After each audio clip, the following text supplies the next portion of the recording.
of all, I remember when I offered you to have a live stream, I thought like we're gonna talk about content, because I felt like probably this is the most interesting topic. You're putting so much awesome quality content up there.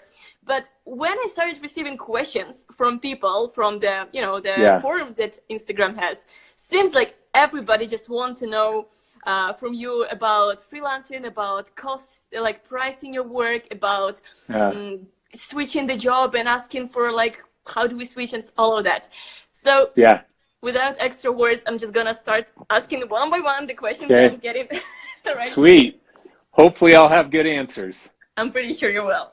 So first of all, one of the questions which actually was also asked in the previous live stream, but we didn't have time to answer it, so I'm gonna start with this, is coming from Ganesh, who is asking you, what are the things that you advise to look out for when you're switching a job, switching a company, and of course you're a bit afraid that maybe the new company will not be as good as my previous one, maybe there are some red flags that I should be aware of. So do you have any advice to the people switching their job probably to the higher positions and looking for improvements?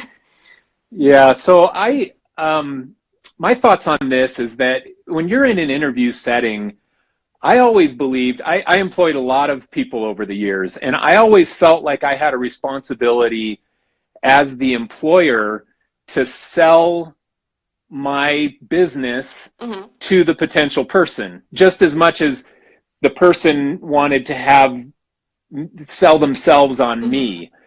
And so don't hesitate to ask the kinds of questions to the potential employer that would make them sell you on their company. So I would ask things like this. This is what I wanted to be asked, but I usually just offered up the information. But what's the company culture like?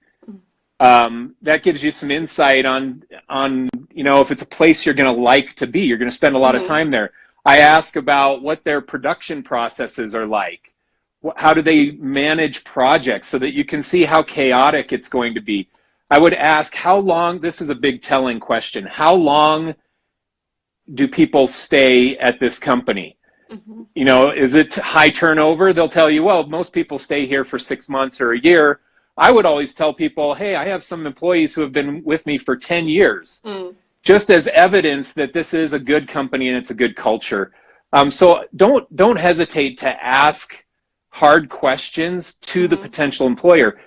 You're not just the one needy wanting the job. They should be sitting there, and I always was, they should be sitting there thinking, man, I really want Anfi to work here. I hope she accepts my offer.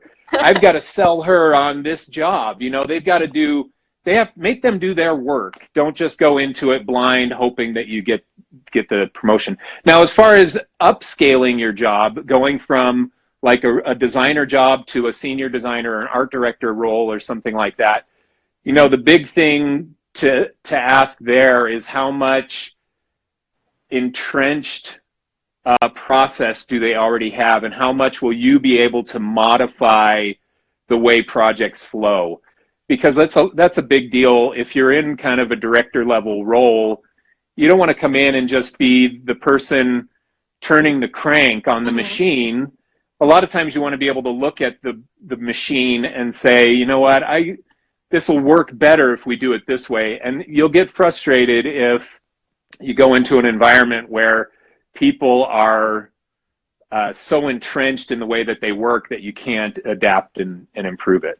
All right, so that was kind of a long-winded answer, but hopefully that answers the question.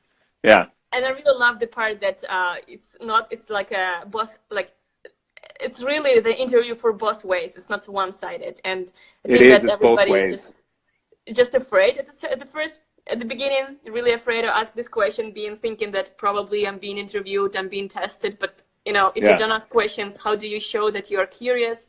That you usually ask questions when you are starting the design process. And actually, how can you even show yourself if you are not being curious about the new thing around you? Yeah. So I think it's very important. Yeah. It was always concerning to me when people wouldn't ask me questions. When I would get to the end of an interview and I would say, do you have any other questions for me? And they would say, no, not really. Man, that was a big red flag, because I want them to be interested in the business. I want them to ask me questions. I want an opportunity to resolve any concerns that they have. And that's the way most employers think. Mm-hmm. So don't be afraid to ask the questions in an interview and make them work for you. It's not just one-sided, you being needy. Oh, please give me a job. It's not just one-sided. Make them work for you, because you can go somewhere else. You've got talent. You can go somewhere else if you want. Yeah, I love it. Do you think that, let's say you want to game up, like you want to find a next level job, but it's still like your options are not perfect. Like something should be sacrificed because probably, I don't know, maybe your location is not so great, that market doesn't offer all the best opportunities.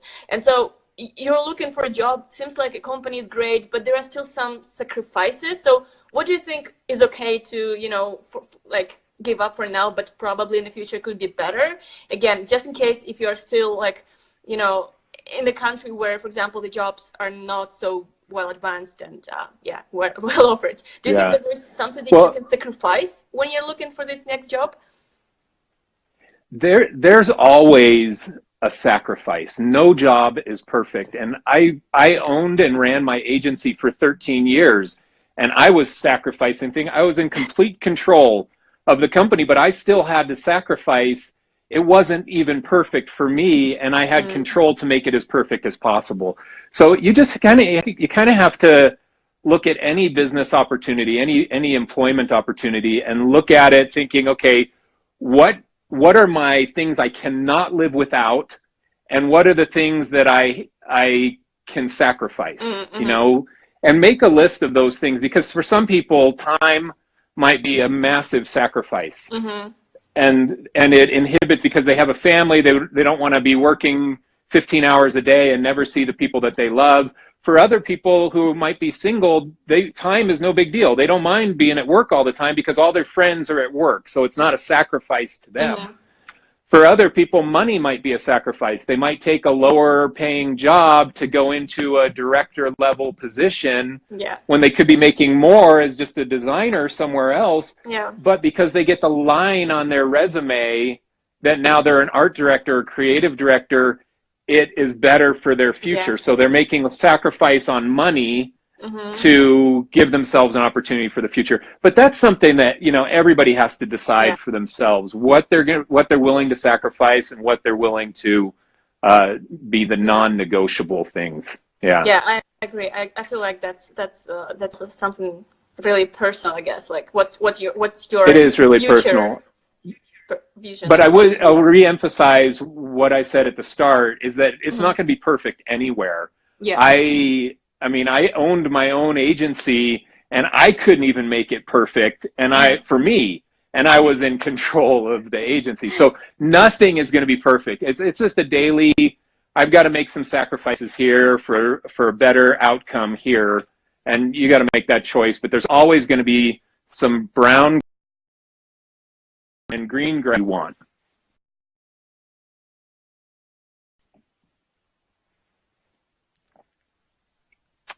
Okay, we're moving on to the next question because there are still many more. So I don't even know where to start. So one of the questions is, how do you deal with the companies? Let's say you are a freelancer and you want to practice UX, not like just UI design, like delivering beautiful assets, but you just want to sell UX process. And you see that, let's say companies are not always willing to, pay for a proper UX research and so on. So how do you work with, or how do you start selling UX process to those really prospective clients who maybe are not so open at the beginning to pay for extra research, extra time, something really tangible? So any thoughts on this question? Yeah, it's a good question. And I think my one-liner answer is, you're not selling UX. You're selling more customers in their e-commerce, more purchases from their e-commerce store. You're selling more users for their app. You're selling viral growth of their application. That's what you're selling. You're not selling UX. And so you have to sit with the client and say, what are the goals you're trying to achieve here? And if you want to achieve these goals, here is the process that we have to use. And that's the approach. But you're not selling the process. You're selling them that you can solve their problem, and then you show them this is the way that we're going to solve it by using a UX process and doing research and understanding the user, the personas. We're going to define personas. We're going to develop the user journey, and we're going to do the wireframing and prototyping, and then we're going to test. And if we don't do this, you will not get the result that you want. So I think that's my kind of summary answer is you're not selling UX, you're selling whatever the result is that they're hoping for. Yeah, solving problems. I totally agree. I also feel like the biggest issue still that exists, and we can't deny that, is the fact that even when you're saying that we can solve your problems, there are still some potential clients who can say like, we don't want this. We know how to solve it. We already did our homework or something. And we just want you to make this beautiful picture. So I guess my next question coming from this particular question is, if you're interested more into like actually practicing more of a process and solving problems rather than delivering assets, should you go for it if this client is prospective, or should you say, okay, if you're so certain, then I guess we're not just going to find the common language here? Okay, so here's probably an unpopular point of view that I have, that not every project, not every digital project needs a full UX process. Right. And UX designers would say, oh, that's blasphemy, you know, because you got to take them through the process. But the truth is that if you're doing a 5-page or a 10-page brochure website for a client, and you don't need to research their customer, they have sales information, you're talking about a 5 or a 10-page website, follow the standard processes that people are used to navigating. There are some instances where a UX path, a UX process isn't right. It isn't, it's a waste of money. It's a waste of money for the client. Now, if we're talking about a major e-commerce website or an innovative new application or something where you don't have a simplistic style deliverable, then for sure you benefit from research and defining the journey and all the things that go into a UX process. So I think that there's, you know, sometimes it's okay to make a pretty website because it's only 5 pages and nobody's going to get lost in the horizontal nav on the top. You know, it's not so complicated that it needs anything complex. We don't want to overcomplicate the process to just because it's the process. You know? I agree with you. I also think like it's coming back to the question, what are the clients you're targeting? If you attract people who know that you're solving problems, then most likely you'll have the referrals telling that most likely you're going to solve the problem. And if you're building like landing pages, some web design, then you will attract people who are doing this. And apparently you see that the clients right now are not the one that you're looking for. Probably it's part of a strategy to say no and to keep going and looking for clients who are more relevant to your expertise or your interests. Totally, yeah. And I think it goes to the way you market, you know, like you, for example, it's UX everything. You're talking UX, your content is UX, you're all about UX, and people aren't hiring you to solve website problems. They're hiring you to solve user experience problems. So it all just kind of goes back to the way you market. And I think that that's just, you know, I'm just re-emphasizing what you said. You've got to position yourself for the type of customer that you want. Yeah. High five on that. Okay, moving on to the next question. And guys, in the comments, I will try to come back to the comments you're leaving because I see there are more and more questions coming in, but I'm gonna first start with the question we got from the last day. And then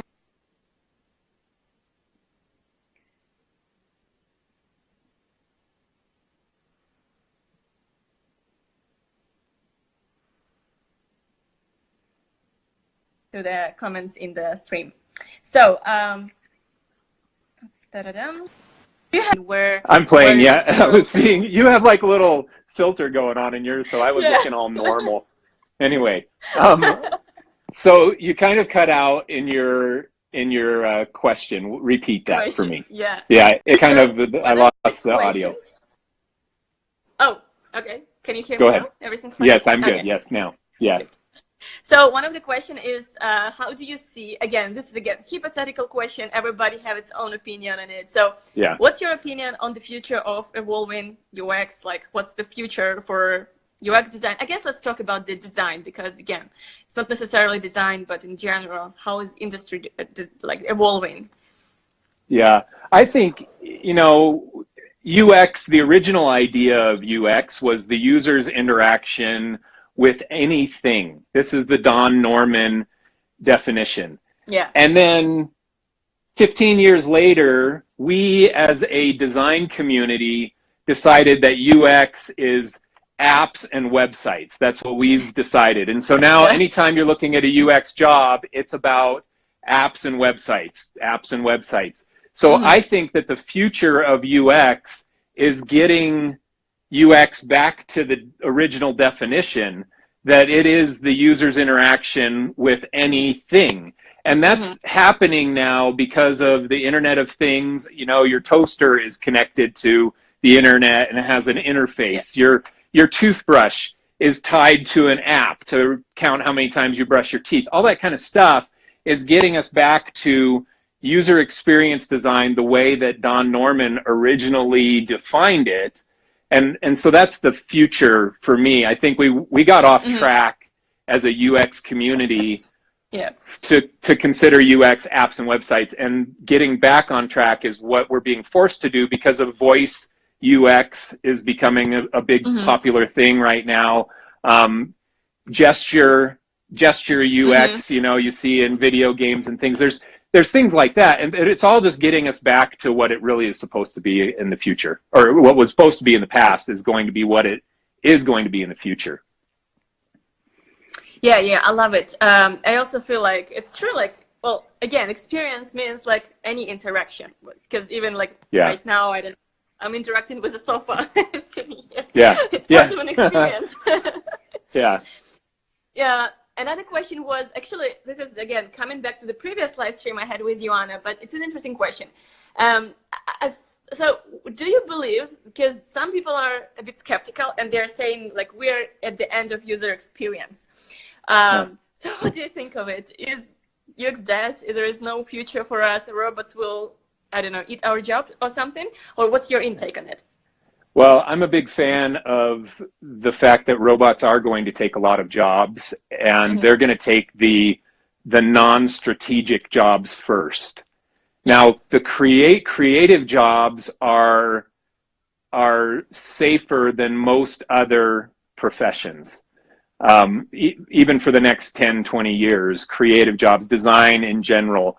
But as we get further and further into robots taking our jobs, the only safe haven for creative people is to provide the strategic brain part of design, not the pushing pixels part of design. And so I've had this as a thread in a lot of comments or in a lot of content that I've produced, that you have to start looking at, if you're a logo designer, you have to start looking at brand strategy. If you're a print designer, you needed to be looking at digital like 15 years ago, but now you should be looking at marketing strategy. What are you doing big picture for your clients? Because that's going to give you the longevity. So now if we look at that from a UX standpoint, we're not so at risk for robots taking our jobs as we are for standards taking our jobs. Take websites 20 years ago, I was designing them, and every time you didn't know if you wanted to do a horizontal nav or a vertical nav and where you should put the buttons and how big they should be. It was just invention every time. But now there are clear standards that we follow because users are used to following those standards, and they work. We shouldn't change them. They work. Right. So there's a risk in the future of UX behavior becoming so tried and true that there's not a lot of brain power that goes into it anymore. Now we're just pushing pixels into the standard way that people operate. So I think that there's those are just a few thoughts on that. UX, though, of all the creative careers, UX is the safest of all of your options as a creative person. It's the as far as big jobs you can get. Now there are always going to be jobs for smaller things, but big jobs and industry growth, UX has a good 20-year run of being how it is kind of now today. And I also love the fact that, well, UX is right now, on my perception, is a little bit transitioning towards more of a, like, being a part of a business, being a part of a strategy, and like you as a designer, again, advocating for the users, and you're, again, part of where do we want to move this product? If we are still targeting users, not robots, where do we want to move this product? And again, like coming away from literally how it looks to more of where do we want to be sometime from now? What problem do we want to solve? How do we want to position? And basically coming to the suits room and kind of discussing more of a strategy rather than the look and feel. But I totally agree with the fact that I totally agree with that. We're quite safe, luckily. Yeah. Yes. All right. Next question. So, okay. So probably this is a very good question to you. So what somebody's asking. The question sounds like, how do we refine people's skill? But I will rephrase it to, let's say you have a lot of people, you used to have a lot of people in your agency, or you're still having probably a lot of people. So how do you keep improving these people? How do you motivate them, helping them, providing them, I guess, environment in which they want to grow? How do you make them grow and improve in their skills?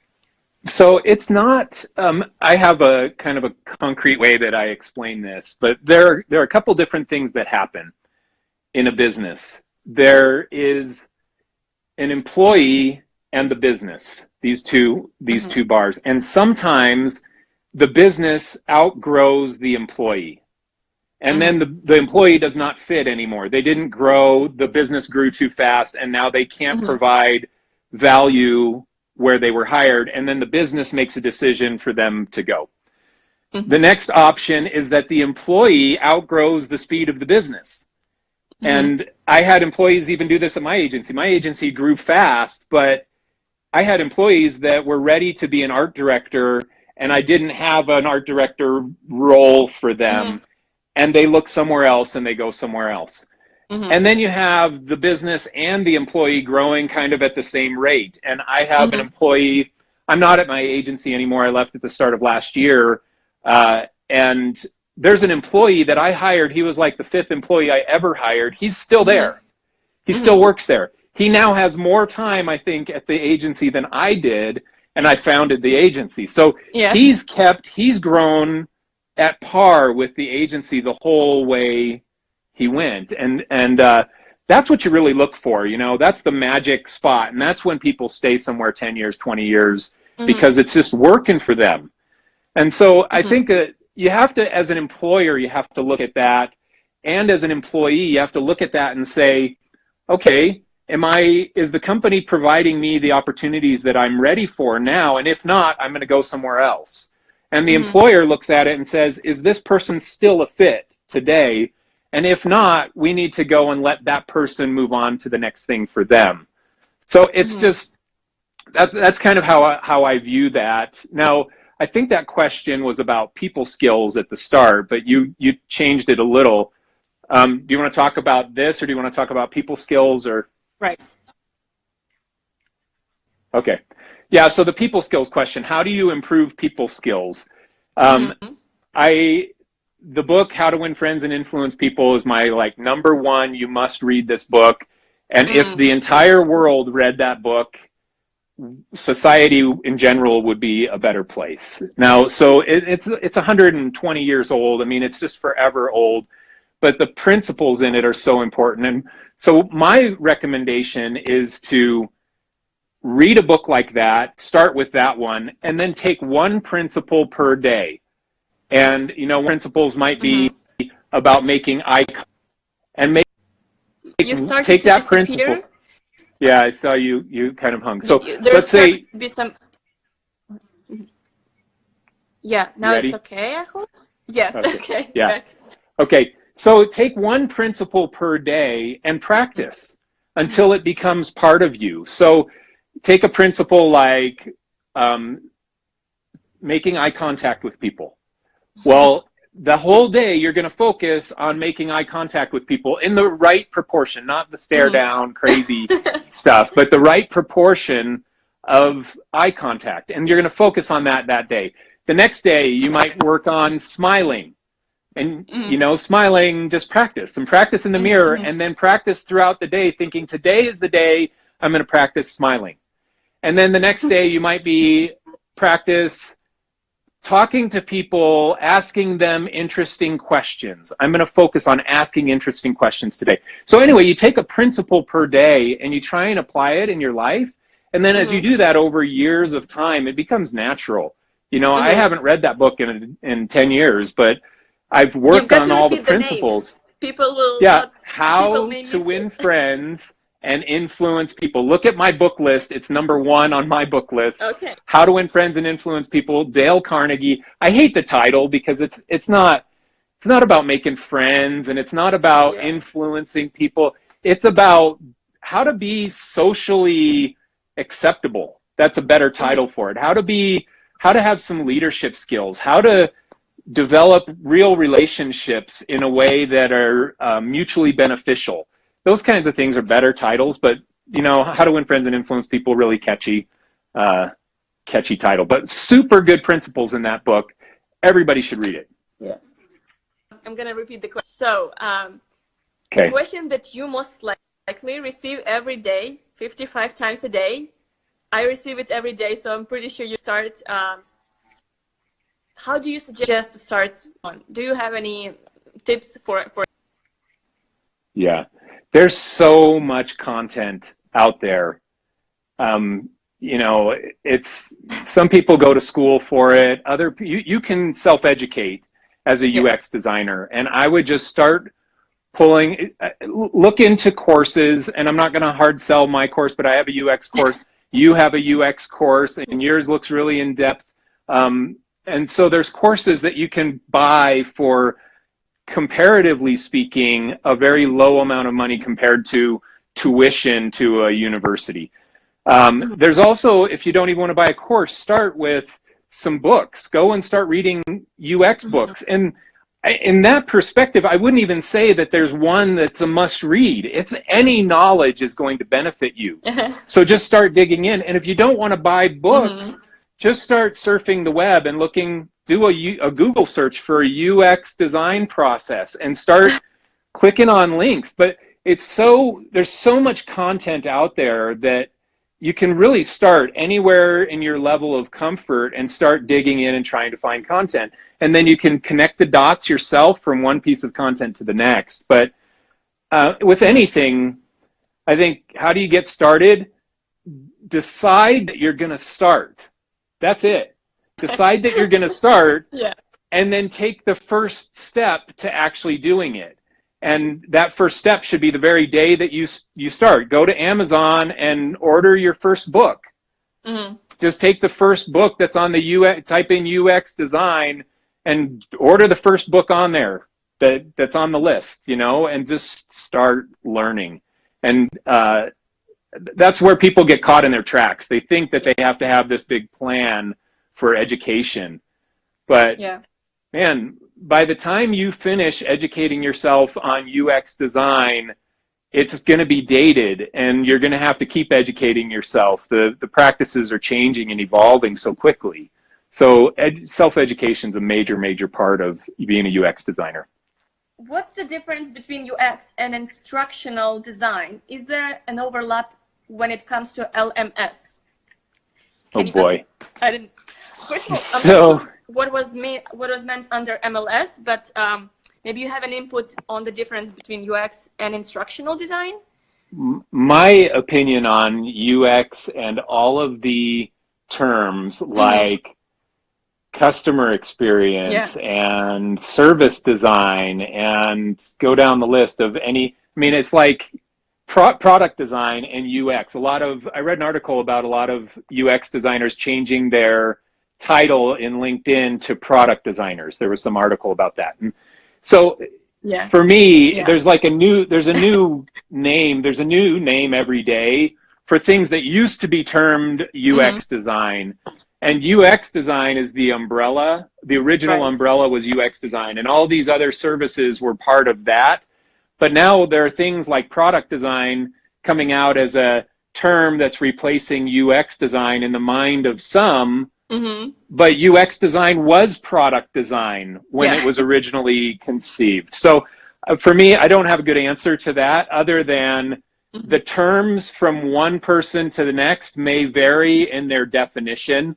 And so you really have to answer for yourself, what's the difference between instructional design and UX design?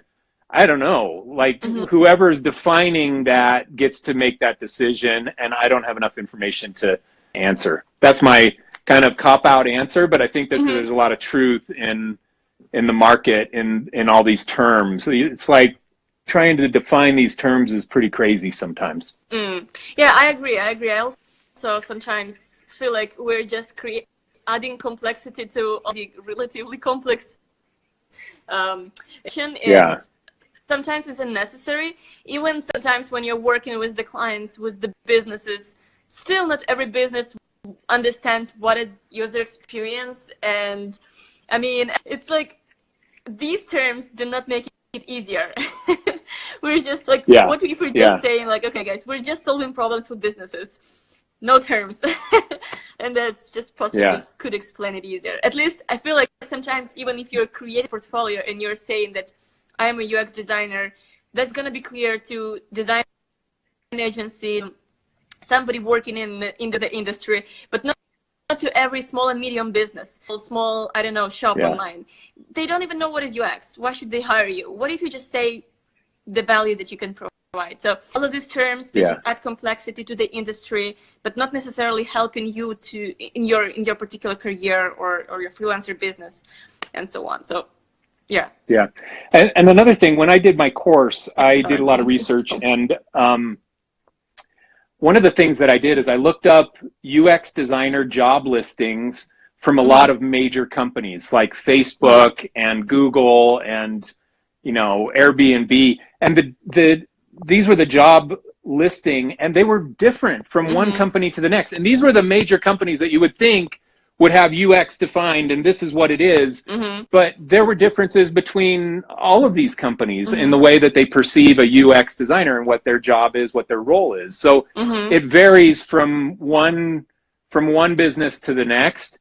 You may be a UX designer at one company and you do UX and UI, and some places you might even do front-end code.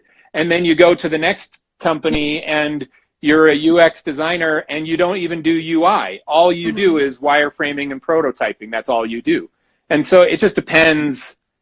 It depends from company to company how they adjust the little nuances in the definition. So the student of my course was answers between our courses, which could be interesting because again, like it's quite specific. Each of us can give something, from our different perspectives. And so I guess, could you explain, I guess, the biggest value and what's the missing puzzle that other courses are missing probably in your course that, probably are not existing in other courses? Maybe you can... so my course...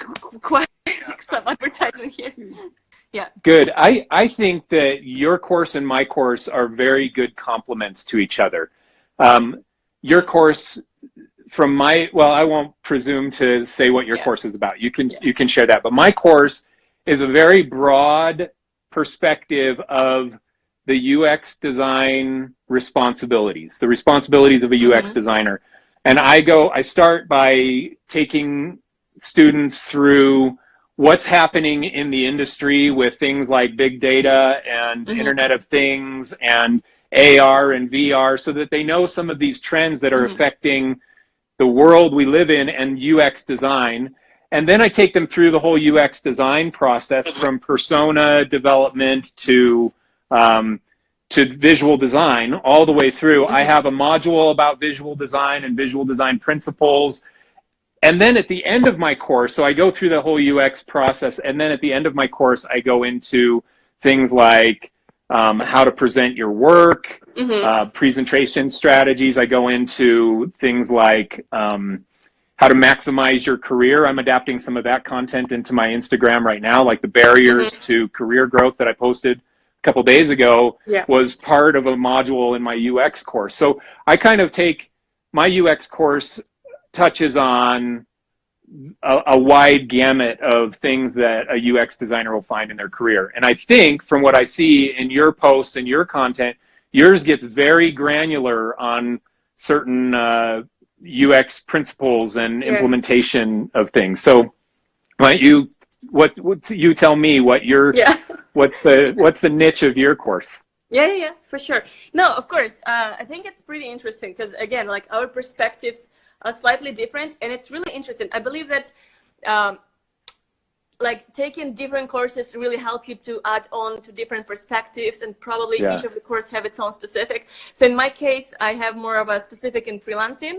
Again, like, freelancing could be tough, especially in UX, particularly because it's like you're understanding not just users, but also different cultures. Your clients are coming from different, like, let's say, continents, and have totally different mental models. And also, how do you find these clients, and how do you manage this process remotely? And of course, how do you build this trust, and how do you make sure that you're doing the right thing? So I guess definitely focus on UX side of the things. I don't talk the visual part, particularly because most of the people who take my course, they are already UI designers, graphic designers, or even developers or project managers. So they kind of transition to UX.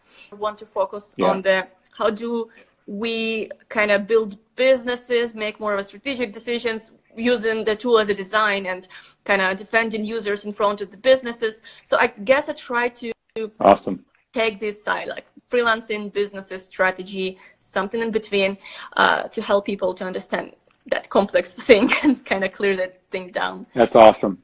Yeah. All right. I guess, and also, of course, that people knows better. So it would be interesting to hear the comments in the. If somebody took our courses, definitely let us know. Yes, there you go. To hear the feedback from this side. So we have one more question from Alex, who's asking, what book? Everybody loves books, right?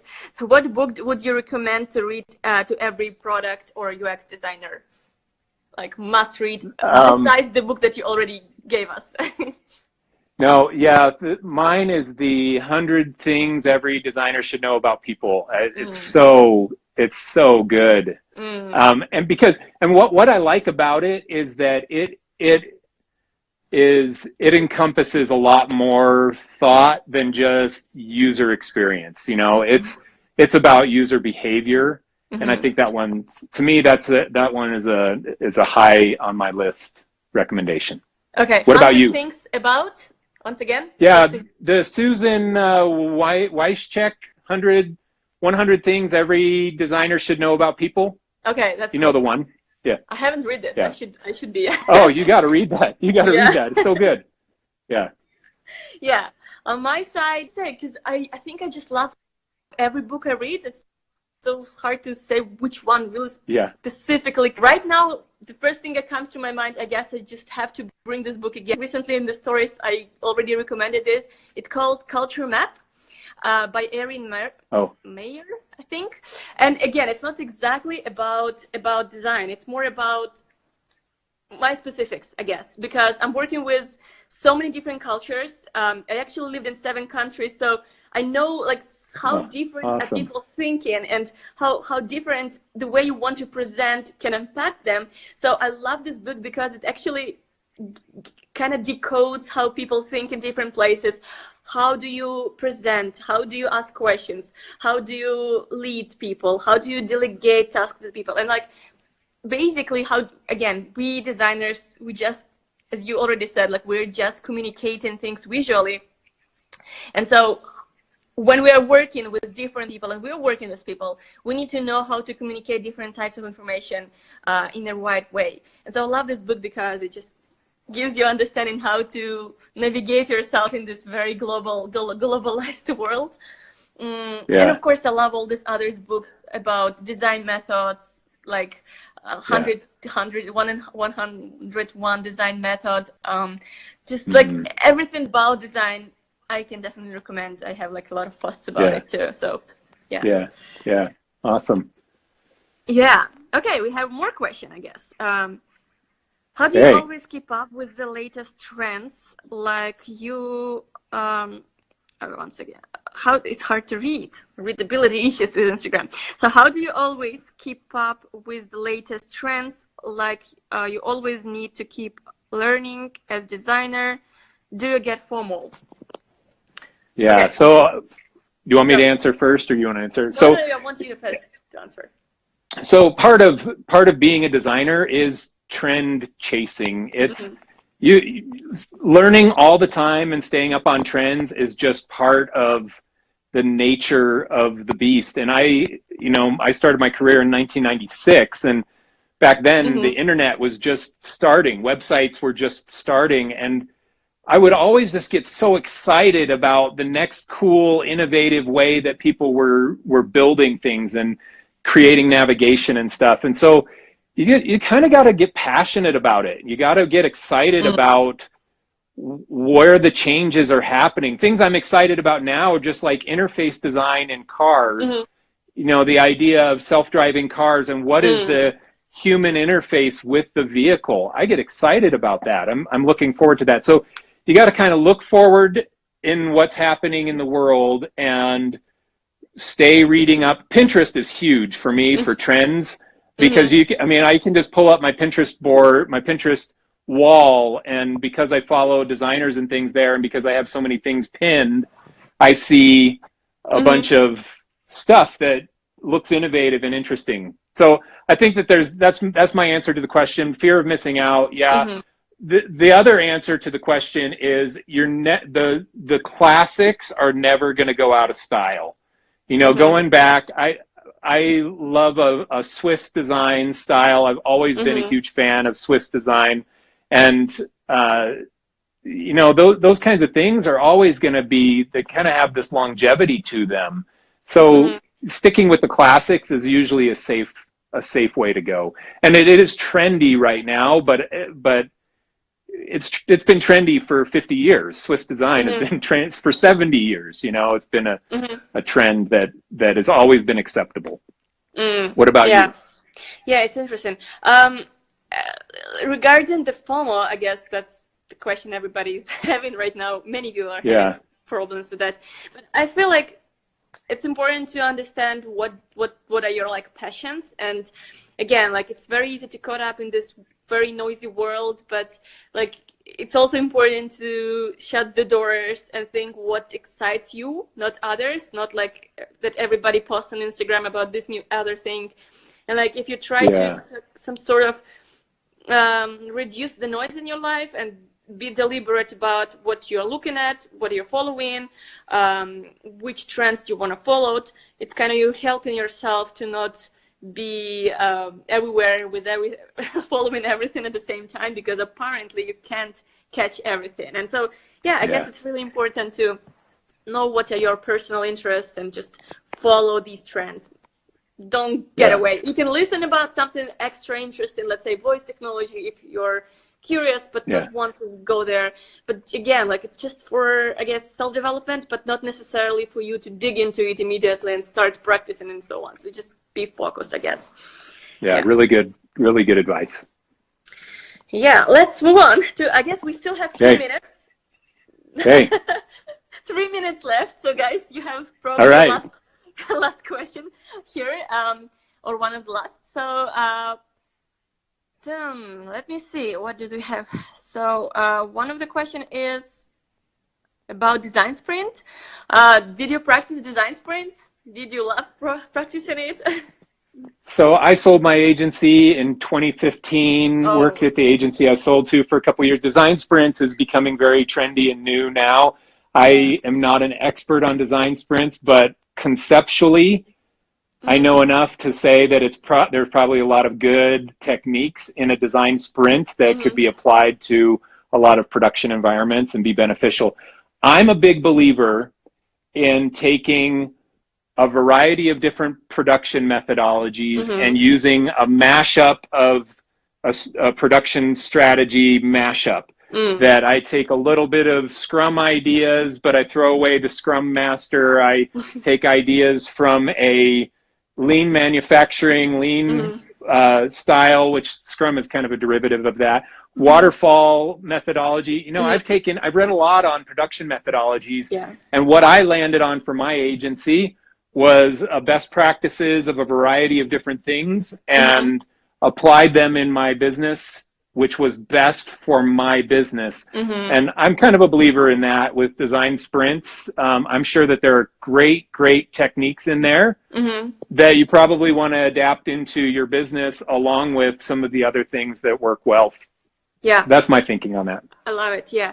I also feel like design sprint definitely took few of the best practices in design thinking methodology, and basically it's literally the same, but again squeezed in some sort of framework. So it's not something absolutely new. It's just given to you in a, like, let's say, easier way, easier to start practicing way. So I also love it. I definitely love the dynamic and the fact that you put many people in the same room who will be focused on working, and it's not just one perception, one perspective. So I think that design sprint is really a good thing to do. Okay, oh my God, so many last questions here. So I'm gonna just pick any random. Let me see, because there are big questions here. All right, one of the question is, oh, I like this one. Can we do this? What's the future on minimalism? Please. What's the future on minimalism? I love this question. The attention span of humans is decreasing. We don't want to make decisions. We want decisions to be fed to us. We want simplicity. And as you move forward and you think of trends like minimalism, minimalist design, but even minimalist living, the millennial era is all about minimalist living. And you know, Marie Kondo is telling you if it doesn't spark joy, throw it away. And there's this big movement of living more minimalistically compared to what my generation and the generation before me did. And so I think that that's going to go long term. You know, one button is better than two, and two buttons is better than six. And the truth is, one button is better than six. You know, we have to have people make quick decisions, ingest information quickly, and be able to respond quickly. That's the future. So if you look at minimalism, we got a long path ahead of things getting even simpler than what they are now. That's my thought on that.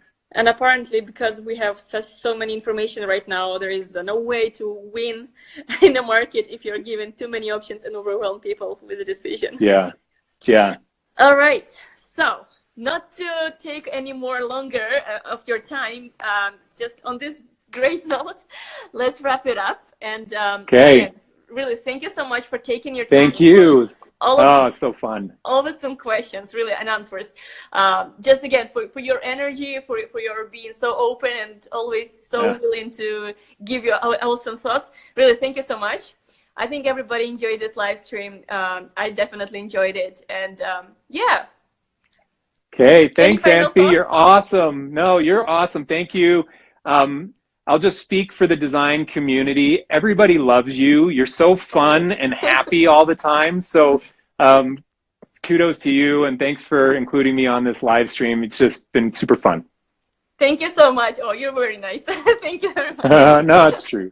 All right. Okay. We'll see ya. Hope you have a great day there. All right, Bye. you too. See ya. Bye. Bye, everyone.